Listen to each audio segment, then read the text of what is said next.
Thank you so much for watching, listening. Totally stoked that you're here. And of course, invite you to subscribe. We have great content on this channel. Great, not only content, also cool interviews. I know that God really helps you to connect and sense His presence with you. So we're continuing our series called First Things First. And before we jump into the series, First Things First, let's hop on and find an amazing joke. You're like, oh, here we go. So why don't skeletons fight each other, right? Why don't skeletons fight each other? Because they don't have the guts.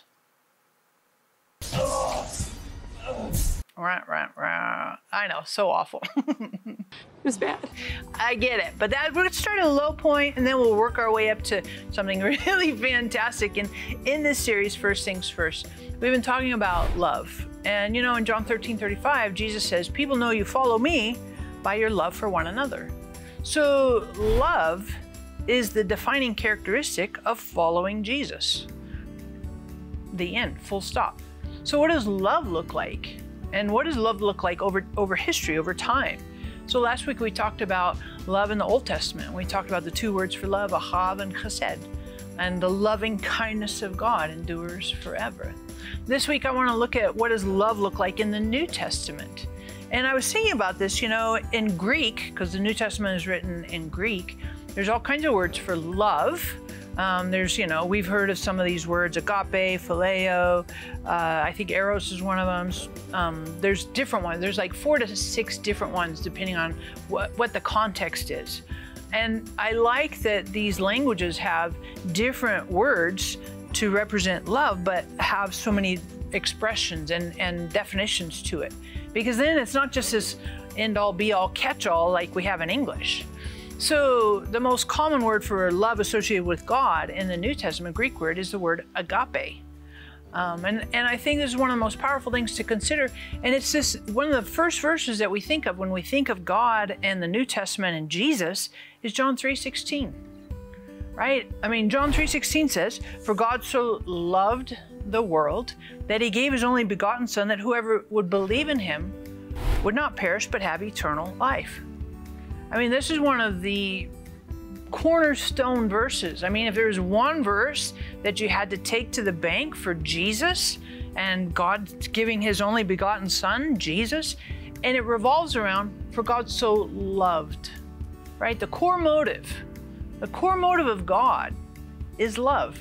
And I think that's true. I know that's true because that's who God is. Based on 1 John, we read that a couple of times in the epistle of 1 John. God is love. And so when God is love, then God expresses love in the motives, the choices, the actions, demonstrations. So God so loved the world that he gave his only begotten son. God wasn't angry with the world. God didn't send Jesus in the world to punish the world, teach him a lesson. God sent Jesus in the world to reconcile us to God out of love, first and foremost. And then I want you to think about this. In John 13, verse 1, it says, Jesus has loved his own who are in the world, and he loved them to the end. In John 13, verse 1, this is when Jesus is at the Last Supper. He's with his closest followers.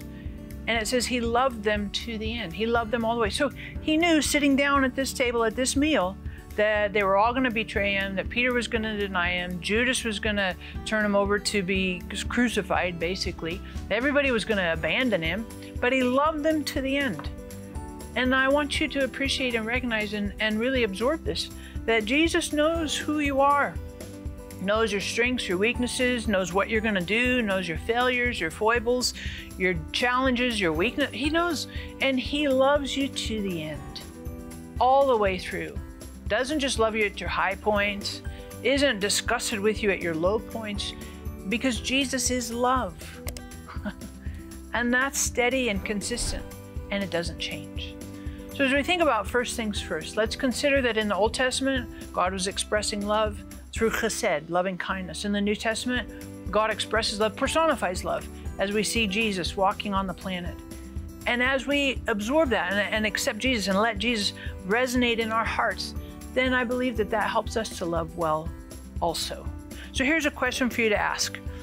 to answer right here. What is your favorite Jesus experience in the Gospels?